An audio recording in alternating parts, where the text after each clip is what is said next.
প্রথমে জানাই বছরের শুরুতে শুভেচ্ছা। তো আপনার এই চলচ্চিত্রে যেটা আপনি নির্মাণ করছেন, তো এই সিনেমাটার বিষয়বস্তুটা যদি একটু সংক্ষেপে বলবেন, মানে কিসের উপরে বেস করে, কারণ হরর না থ্রিলার না এটা মানুষের আরবানের উপরে, কিসের উপরে বেস করে? মানে আমাদের তো এই স্টোরিটা ঠিক ওইভাবে আমরা ডিভাইড করতে পারবো না। প্রথম বিষয়বস্তু এটাও একটা ভালোবাসার ছবি, এবং এই ভালোবাসার ছবিটা কেমন, যে আমরা ভালোবাসাটাকে কিভাবে ইউটিলাইজ করছি।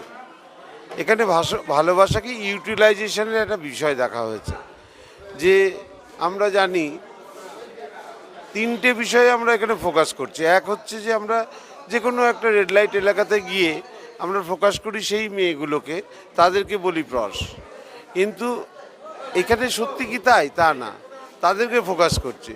কিন্তু এখানে কারা কাদের জন্য প্রস হয়, কোন কোন সমাজের কোন কোন পরিপ্রেক্ষিতে কারা কারা এখানে আসে, কেন আসে, কিভাবে আসছে, এই বিষয়টাও আমরা এখানে দেখাচ্ছি। প্লাস যে ভালোবাসার বিষয়টা বললাম, যেখানে আপনি দেখতে পাবেন যে কেউ ভালোবাসা পাওয়ার জন্য সে ছোটোবেলায়, যেখানে আমাদের কৌশিক গাঙ্গুলির ছোটোবেলার কাজ ডিরেক্টর হিসেবে কাজ করছে, পরবর্তীকালে ডিরেক্টর হয়েছেন, এবং সেখানে দেখা যাচ্ছে সেই আমরা মানে যারা আজকে প্রফেশনাল ডিরেক্টর, তাদের অনেক কথাই তারা প্রকাশ করতে পারে না। হয়তো কোনো একটা মানুষকে পেয়ে তাকে বিশ্বাস করতে পারে, তাকে ট্রাস্ট করতে পারে, সে ট্রাস্টের পরে সে তখন তার কথাগুলো বলে। যে এরকম একটা জায়গায় সে ডকুমেন্টারি করতে এসে সে তার ভালোবাসাকে খুঁজে পায়, এবং এই ভালোবাসা খুঁজে পাওয়ার পরে তখন যখন সে মনে করে যে আমি তাকে নিয়ে একটা ছবি করব, তখন বলছে না, এটা আমার তো শরীরটা অনেক দিনই বিক্রি করে দিয়েছে, কিন্তু যেটা আমার নিজস্ব একান্ত নিজের, সেটাকে আমি বিক্রি করতে চাই না, সেটা আমারই থাক। পরবর্তীকালে যখন বলে তুমি এই ডকুমেন্টারি এইসব করছো, তুমি তো ভালো ছবি বই বানাও, ছবি করো, তাহলে সেগুলো কেন করছো না? তখন বলছে দেখো, ভালো ছবি করার জন্য ভালো স্টোরি দরকার, যে স্টোরিটা দর্শক হলে গিয়ে দেখবে, যেন মনে হয় যেন তার কথাগুলো আজকে বলছে সেই ছবিতে। তখন বলে যে হ্যাঁ ঠিক আছে ভাই, একটা ভালো স্টোরি দরকার, তুমি এক কাজ করো, তুমি তোমাকে একজনের পাঠাচ্ছি, তুমি যাও, ওর নাম শিউলি।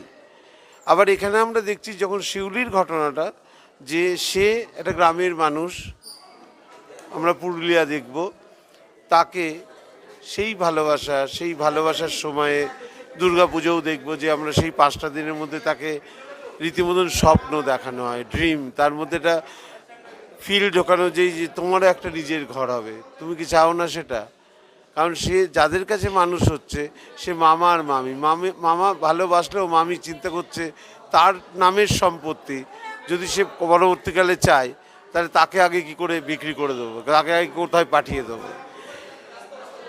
সেখান থেকে আরিয়ান ভৌমিক যে ক্যারেক্টারটা করছে, ওখানে আমরা দেখবো যে ও ফটোগ্রাফার, নেচারের ছবি তুলতে যায় বিভিন্ন, তখন ও ওখানে ওর সঙ্গে ভালোবাসার সেই জায়গাটা তৈরি করে ওকে বিশ্বাস করায় যে হ্যাঁ তোমাকেই আমি ভালোবাসি, আলটিমেট সে এখানে বিক্রি করে দেয়। কতদিনের শ্যুট টোটাল চলছে? এটা মোটামুটি আমাদের 12-13 দিনের শ্যুট চলছে। কোথায় কোথায় শুট? আমাদের এখন বেলগাছিয়া চলছে, আর ওদিকে আমাদের হয়েছে নলবন 2-1, ওটা হয়েছে, আর আপনার কুমোরটুলিতে একদিন করেছি, আর হচ্ছে পুরুলিয়া। আর প্রত্যেকটা সিনেমায় তো আজকাল গান ছাড়া তো চলে না, তো সেক্ষেত্রে এখানে কি গানের কোনো ধরনের জায়গা আছে? হ্যাঁ, এখানে গানের জায়গা আছে। আমরা একটা দেখব, মানে আরিয়ান এবং শ্রীমা যে ক্যারেক্টার দুটো করছে, তাদের ওই জায়গাটা লাভটাকে একটু কংক্রিট করতে, ওখানে একটা আমি প্লাস ফরওয়ার্ড রেখেছি, যে কটি গান রেখেছেন? গান আছে 4টে। 4টি গান। তো এখানে কে গান করছেন, মহিলা বা পুরুষ হিসাবে সঙ্গীত শিল্পী? সঙ্গীত শিল্পী আমরা এখনও খুব বেশি সিলেক্ট করিনি, ইচ্ছে অনেক কিছুই ছিল, তা আমরা মোটামুটি একটা গাইড ট্র্যাক তৈরি করে নিয়েছি, তারপরে আমরা সিলেক্ট করে নেবো যে আমরা কাকে কাকে রাখবো। সেরকম লিপে নেই, একটা গানই আমরা যাব, সেটা গাইড ট্র্যাকে পেয়ে যাচ্ছি, এবার দেখা যাক। একজন পরিচালক হিসেবে এটা কি আপনার কত নম্বর ছবি? আমার অ্যাকচুয়ালি যদি বলি, আমার ফার্স্ট ছবি আমি করেছিলাম, সেটা আমি পাউলিকে নিয়ে করেছিলাম, 3 পুরুষ 1 নারী। ভাগ্যক্রম আমাদের অনেক কিছুই ঘটে, যেটা রিলিজ হয়নি, তা সেই হিসাবে বলতে গেলে আমার প্রথম ছবি। আপনার শুভ নাম? অভিজিৎ বিশ্বাস। নমস্কার। চরিত্রের বিষয়টা একজন ফিল্ম মেকারের চরিত্র, ঘটনাচক্রে বা কিছুটা ইচ্ছাকৃত নাম কৌশিক রাখা হয়েছে, এবং সে একজন ফিল্ম মেকার এবং সে একটা ডকিউ ফিকশন বানাচ্ছে। সেইটা নিয়ে তার জীবনে নানা রকমের অভিজ্ঞতা আসতে থাকে, যেটা কাজের জায়গা অতিক্রম করে তার একদম ব্যক্তিগত জীবনের গণ্ডির মধ্যে ঢুকে পড়ে। সেইটা খুবই বেদনাদায়ক, খুবই মর্মস্পর্শী। যখন এই কাহিনীটা আমাকে পরিচালক শোনান, এটা বুঝতে পেরেছিলাম যে আমি একটা অন্যরকম ভাবনা নিয়েও ছবি করতে এসেছি। এটা not playing to the gallery, দর্শককে বিনোদনের জন্য যে আমরা অনেক রকমের গিমিক ব্যবহার করি, নানা রকমের মজার জিনিস করি, নানা রকম ঘটনা করি, তার বাইরে একটা খুব পার্সোনাল স্পেস থেকে আমি জিজ্ঞেস করিনি পরিচালককে যে তার জীবনের কোনো অভিজ্ঞতা থেকে এই ছবি কিনা, এতটাই প্রাইভেট এই জিনিসটা, আমি ওকে এই প্রশ্নটা করিনি। কিন্তু এটা বুঝেছিলাম যে ওরকম একটা ব্যক্তিগত স্পেসের গল্প বলতে চায়, কাজে সেই জন্য অভিজিৎকে বিশেষ করে আমি সাধুবাদ জানাবো এরকম একটা বিষয়কে বাছার জন্য। আমার একটি বিশেষ চরিত্র এই ছবিতে, সেটা আমি মন প্রাণ দিয়ে করার চেষ্টা করছি।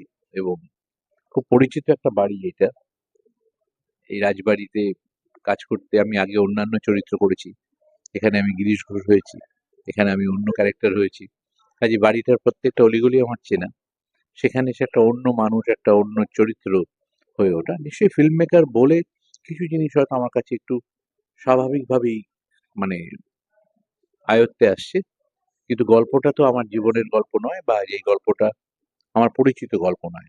সেটা একটা খুব নিজের কাছে একটা রহস্য উন্মোচন হচ্ছে, এবং আশা করছি ছবিটা একটা অন্য মাত্রা নেবে। এবং প্রযোজককে ধন্যবাদ জানাবো, এর আজকে দ্বিতীয় ছবি এটা, এরকম একটা বিষয়কে প্রডিউস করতে উনি রাজি হয়েছেন এবং এর পাশে এসে দাঁড়িয়েছেন ফিল্ম মেকারের। কাজে এই জন্যে তাদের সাধুবাদ জানানো উচিত, এবং আমি খুব খুশি। এবং ও মন দিয়ে নিজের মতো করে ছবি বানাক। আমি চাই যে ও যেভাবে ভেবেছে ছবিটা, সেই ছবিটা একদম ও নিজের মতো করে যেন বানাতে পারে, দ্যাটস অল।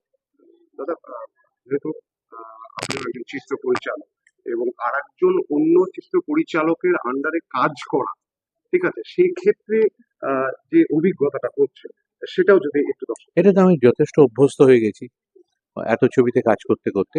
আমি অভিনয় করার সময় ডিরেক্টর কৌশিক গাঙ্গুলি বাড়িতে থাকে, তাই তাকে আমি নিয়ে আসতেই দিই না, এবং আমি কোনো কিছু বলিও না। কারণ দেখুন, একটা জিনিস আমি একরকম ভাবে ভাববো, আপনি একরকম ভাবে ভাববেন, অন্য একজন পরিচালক আরেক ভাবে ভাববে। তাই যেরকম একটা কবিতাকে 10 ভাবে ইন্টারপ্রেট করা যায়, ঠিক তেমনি ওর যেটা মাথায় ভাবনা আছে অভিজিতের, সেটা যেন ও নিজে প্রকাশ করতে পারে, সেখানে আমি কখনো ইন্টারফেয়ার করি না। অভিনেতা হিসেবে যেটুকুনি আমার চরিত্রের জন্য কোনো সাজেশন থাকে, সেটুকু আমি ওকে জিজ্ঞেস করি এটা করবো কিনা। যখন সম্মতি দেয় করি, যখন দেয় না তখন করি না। কিন্তু তার বাইরে টেকনিক্যাল দিক থেকে, ডিরেক্টোরিয়াল দিক থেকে আমি কখনো ইন্টারফেয়ার করি না, এবং সেটা লক্ষ্যও রাখি না। আমি একটা শটও সারা ছবিতে কখনো মনিটরে গিয়ে দেখি না। তাই আমি জাস্ট কাট অফ, আমি আমার পারফর্মটুকু করি, এবং আমি নিজের জায়গা কোথায়, যে টেকনিক্যাল নলেজটুকু আমার রয়েছে সেটা আমাকে কাজটা করতে সাহায্য করে। ডিরেক্টোরিয়াল যে টেকনিক্যাল নলেজ, সেটা আমাকে অভিনয় করতে সাহায্য করে। সেইটা অন্য পরিচালকের বেনিফিট হয়, তারা আমাকে 10 বার বোঝাতে হয় না। একটা জিনিস আমি যখন করি, সেটা আমি করে ফেলতে পারলাম সেই জিনিসটা, কিন্তু তার ডিরেক্টোরিয়াল স্পেসে আমি কখনো ঢুকি না। কাজে আমি চাই ও ওর মতো করে করুক, ভালো হোক মন্দ হোক, সব ওর দায়িত্বে হোক। ধন্যবাদ। ধন্যবাদ। চাঙ্কু বেসিক্যালি থার্ড জেন্ডার। ছোটবেলায় যখন জানা যায় যে এ স্বাভাবিক মানুষ নয় আর কি, ছেলেও নয় মেয়েও নয়, থার্ড জেন্ডার, তো তাকে বাড়ি থেকে বের করে দেওয়া হয় এবং কোনোভাবে সে রেড লাইট এরিয়ায় চলে আসে। সেইভাবেই তার জীবন শুরু হয়। তো দাদা, এর আগেও তোমাকে অনেক ধরনের চরিত্র করতে দেখা গেছে, তোমার মুখ থেকে শুনতে পেলাম যে এটা একটা জেন্ডারের উপর তুমি চরিত্র করছো। তো সেক্ষেত্রে কি ডিফারেন্সিয়েশন মনে হচ্ছে? ডিফারেন্স তো বটেই। একটা যখনই মানে তৃতীয় জেন্ডারের, থার্ড জেন্ডারের একটা ব্যাপার আছে, তখন তার মধ্যে সাইকোলজিটাও চেঞ্জ হয়। এবং যেহেতু সাধারণ মানুষের মানে এখনো তো সমাজ সেভাবে অ্যাকসেপ্ট করে না, তাকে ছোট থেকেই বিদ্রুপ, নানা প্রতিকূলতার মধ্যে তাকে বড় হতে হয়। ফলে প্রথম থেকেই মানসিক মেন্টালি একটা চাপের মধ্যেই তারা বড় হয়। তো তাদের মধ্যে যে মানে বেসিক্যালি মানুষের তো ইমোশন তো সবই একই হয়। তার সেও দুঃখ পায়, সেও আনন্দ পায়। ফলে মানুষকে আরো বেশি বুঝতে হবে যে মানে এরা আলাদা কিছু নয়, এরা আমাদের মতনই একজন মানুষ। আহ, কোনো একটি মানে তার জেন্ডারটা হয়তো কোনোভাবে আলাদা হয়েছে, কিন্তু বাকি তো মানুষ। সেই মানুষের মানবিকতা আহ, দিয়েই সেই মানুষগুলোকে দেখা উচিত, এটাই মনে হয়। ধন্যবাদ আপনাকে। তো সেই হিসাবে আপনার কেমন লাগছে? সেই হিসাবে আমার খুব মানে it's an proud moment for RDS Cinematica as a producer of it. I would really appreciate this story because it has a very depth and emotionally will connect to the audience. I'm sure of it if audience likes it. তো এই সিনেমাটার budget কি? বাজেটটা আমাদের খুবই কম আপাতত, still we are trying to get it as much as possible. হোয়াটস এর good name? Rohit Khan, my name is Rohit Khan. ঠিক আছে, সঙ্গীভাবে যুক্ত আছে। এই সিনেমাটা আমি অ্যাসোসিয়েট প্রযোজক হিসেবে আছি। ছবিটা পরিচালনা করছেন অভিজিৎ বিশ্বাস। রোহিত আমার ছোট ভাই, এটা ওর ফার্স্ট ছবি। দাদা আপনার শুভ নাম কি? সমীর মণ্ডল। আমার দর্শককে সবার নতুন বছর যেন খুব ভালো কাটুক, সবাই সুস্থ থাকুন, প্রচুর মজায় থাকুন, আনন্দে থাকুন, আর শুধু ফিজিক্যালি নয় মেন্টালিও ভালো থাকুন। তো আজকে যে সিনেমার শুটিংটা চলছে, তো এই সিনেমাতে আপনার চরিত্রটা যদি দর্শকদের সামনে একটু তুলে ধরেন। আহ এই সিনেমার প্রথমত নাম আশা করছি দর্শকরা জানেন, অস্তরাগ। আমাদের অভিজিৎ দা ডিরেক্ট করছেন, অ্যান্ড এখানে আমার চরিত্রের নাম হচ্ছে, কোনটা বলবো, দুটো নাম রয়েছে। দর্শক প্রথমে আমায় যে নামে চিনতে পারবে সেটাই বলি, শেলি। অ্যান্ড শেলির বাকি কি নাম রয়েছে না রয়েছে সেটা তো গল্পের টুইস্টের মধ্যে আপনারা জানতে পারবেন। খুব সিম্পল একটা গ্রামের মেয়ে, যে কোনোদিনও একা কোনো স্বপ্ন পূরণ করতে পারবে বা তার স্বপ্নের আলাদা করে কোনো অস্তিত্ব রয়েছে সেটা কখনো ভাবেনি। সে ভেবেছিল সে যেখানে বড় হয়েছে সেখানেই হয়তো তোর বাকিটা জীবন কেটে যাবে, কিন্তু জীবনের চক্র যা হয়, নানান ভাবে ওঠা পড়া সবকিছুর মাঝখান দিয়ে তো মানুষের জীবন কাটে, গ্রো হয় মানুষ। তেমনই একটা চক্রে পা দিয়ে শেলি আসে কলকাতায়। কলকাতায় এসে কোথায় পৌঁছায়, কি কি হয় তার জীবনে, সেটা হয়তো আমি এই মোমেন্টে দর্শককে বলবো না, কিন্তু এটা এমনই একটা বাস্তব যেটা আমরা হয়তো অনেকেই জানি। এমন অনেক মেয়েরা রয়েছে যারা নিজেদের স্বপ্ন পূরণের আশায় হয়তো শহরে চলে আসে, কিন্তু তারপর সেই শহর তাকে কখন কিভাবে গ্রাস করে নেয় সে কিন্তু জানে না। সে কোনটা ঠিক কোনটা ভুল অজান্তেই পা দিয়ে দেয় এই শহরের জালে। তো বলতেই পারেন, বুঝতেই পারছেন, এমন একটা গল্প যেখানে একটা গ্রামের মেয়ে, আরেকটু বলে দিই, উঠে এসে চলে আসে এমন একটা জায়গায় যেখানে তাকে দেহ ব্যবসা করে খেতে হয়। কোনো আইডিয়া ছিল না সেই মেয়েটির, সে কিভাবে সেখানে সার্ভাইভ করবে, কিভাবে বাকি দিনগুলো কাটবে, কিভাবে তার জীবনে পরিবর্তন আসবে, কিভাবে মানুষ তাকে আশ্বাস দেবে, প্রত্যেকবার স্বপ্ন দেখবে, আর সেই স্বপ্নের পরিণাম কি হবে সেগুলো জানার জন্য আপনাদের চোখ রাখতে হবে আমাদের ছবিতে, যেটা খুব তাড়াতাড়ি আসতে চলেছে আপনাদের কাছে। কিন্তু তার আগে আমাদের কাজটা কমপ্লিট করে নিতে হবে, আমাদের এখন শুটিং চলছে। Thank you. ধন্যবাদ। Thank you. আজকে সিনেমাটা করছো, ডিরেক্ট করছো, তো সেটাতে কি চরিত্রটা করছো সেটা যদি একটু। এটা অ্যাকচুয়ালি একটু যারা একটা ব্রথেল এরিয়ার গল্প আর কি।